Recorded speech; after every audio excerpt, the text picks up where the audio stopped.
Halo sahabat belajar baca, selamat datang kembali di channel Edi Azhari dan rekan belajar baca. Nah, kesempatan kali ini saya akan mencoba menjelaskan tentang istilah dalam perpajakan itu apa aja dan digunakan untuk apa. Atau lebih tepatnya kita belajar mengenal istilah dalam perpajakan untuk pemula, khususnya bagi pelajar ataupun mahasiswa yang belum mengerti dan mengenai istilah perpajakan.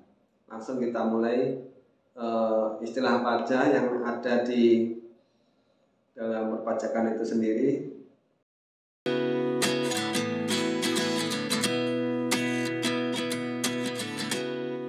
Yang pertama adalah NPWP. NPWP adalah singkatan dari nomor pokok wajib pajak. Nah, nomor pokok wajib pajak itu digunakan dalam menentukan nomor identitas berupa kartu yang digunakan dalam segala jenis administrasi perpajakan dan menunjukkan bahwa pemilik kartu tersebut merupakan bahwa pemilik kartu tersebut merupakan orang yang wajib pajak, yaitu orang yang mempunyai kewajiban dalam melaporkan pajak penghasilan dan lain sebagainya.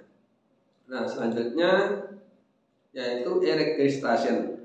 E-registration adalah situs layanan online yang disediakan oleh DJP untuk mendaftarkan diri memperoleh NPWP tadi. Jadi kalau dulu untuk memperoleh NPWP itu kita diharuskan datang langsung ke kantor pajak untuk membuat NPWP dengan menyertakan KTP kemudian KK.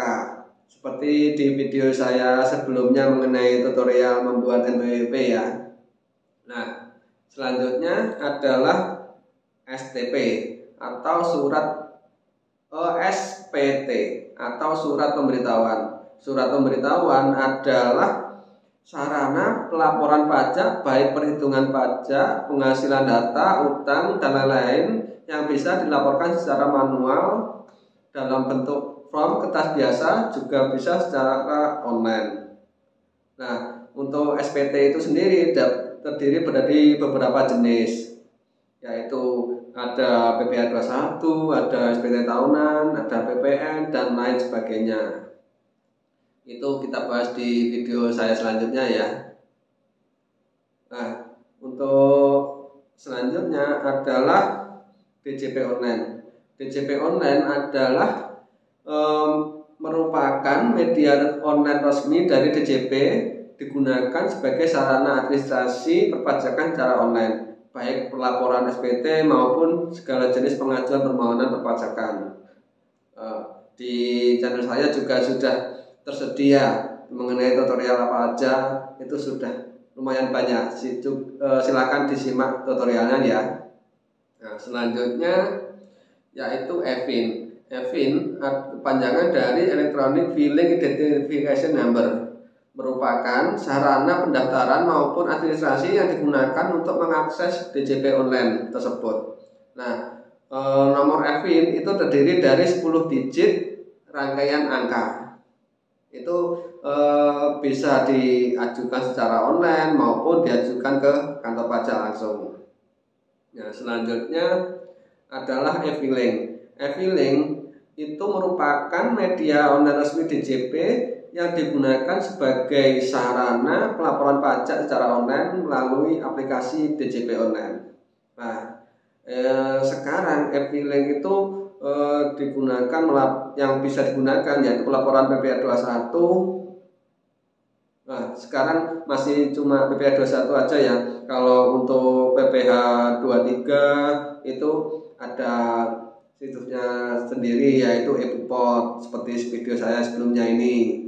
Nah, kemudian web e-faktur itu digunakan untuk melaporkan SPT PPN. Nah, ini tutorial saya.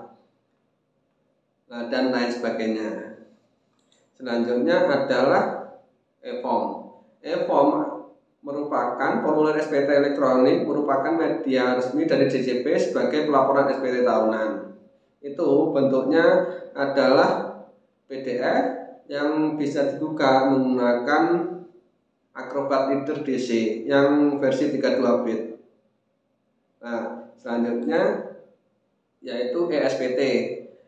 eSPT merupakan SPT elektronik, digunakan menyusun SPT massa maupun SPT tahunan. Kalau sekarang itu hanya digunakan untuk SPT massa. Kalau SPT tahunan tadi menggunakan e-form. Kalau eSPT itu eSPT PPH pasal 21. Seperti yang video saya untuk install PPH 21 ya, ini ya videonya ya. Nah, selanjutnya adalah PKP. PKP panjangan dari pengusaha kena pajak, yaitu wajib pajak tertentu yang telah memiliki izin untuk menerbitkan faktur pajak dan memiliki kewajiban untuk melaporkan pemungutan PPN terkait barang atau jasa kena pajak. Nah, untuk laporannya juga sudah tersedia di video saya ini ya. Nah, selanjutnya adalah e-faktur. E-faktur yaitu merupakan aplikasi resmi yang dari DJP digunakan untuk membuat faktur pajak bagi pengusaha kena pajak. Nah, di aplikasi ini digunakan untuk membuat faktur pajak. Seperti video saya kali ini ya, untuk video saya ini untuk membuat faktur pajak secara manual maupun otomatis. Nah, silakan disimak ya. Kemudian e-billing. E-billing adalah aplikasi yang digunakan untuk menerbitkan e-billing yang terdiri dari beberapa digit angka yang digunakan untuk melakukan pembayaran pajak. Nah, kalau dulu kan kita harus mengisi SSP, kita harus mengisi kode jenis pajak, setorannya berapa, untuk tahun berapa. Kalau sekarang sudah digitalisasi menggunakan e-billing ini. Seperti video saya kali ini ya, yang ini ya, yang tutorial membuat billing. Nah, selanjutnya adalah KPP. KPP adalah kantor pelayanan pajak. Itu merupakan unit kerja DJP yang terdiri KPP besar, KPP khusus, KPP madya, dan KPP Pratama. Nah, selanjutnya AR. AR adalah akun representatif.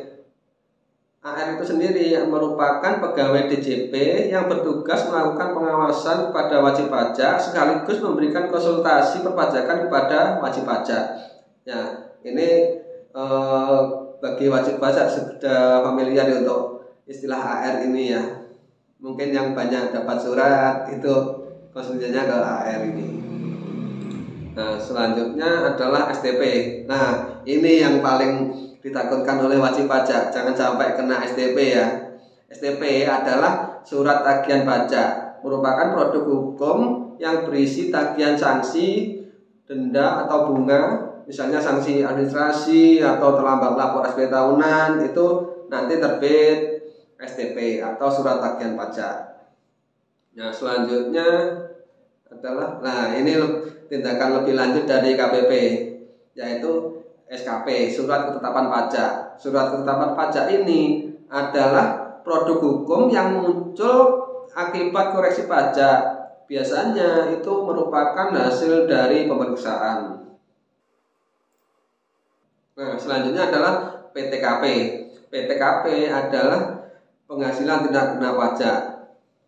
Merupakan batas minimum penghasilan yang tidak dikenakan pajak yang dihitung dari jumlah tanggungan wajib pajak seperti istri dan anak. Misalkan contoh, misalkan saya mempunyai anak 1, jadi PTKP saya, kalau sekarang PTKP-nya 54 juta dalam 1 tahun.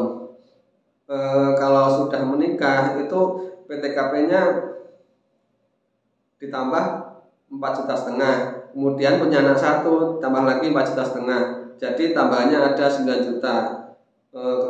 Jadi total keseluruhan PTKP saya adalah 54 tambah 9, jadi 63 juta dalam 1 tahun. Jadi kalau misalkan penghasilan saya itu kurang dari 63 dalam 1 tahun itu saya tidak dikenakan pajak. Jadi saya harus wajib laporan aja. Kalau misalkan penghasilan saya lebih, juga saya harus membayar pajak. Demikian video saya kali ini, semoga bermanfaat. Apabila dari teman-teman ada pertanyaan, silahkan tulis di kolom komentar. Dan jika suka dengan video saya kali ini, silahkan klik tombol like, subscribe, dan bagikan ke media sosial lainnya. Bye-bye.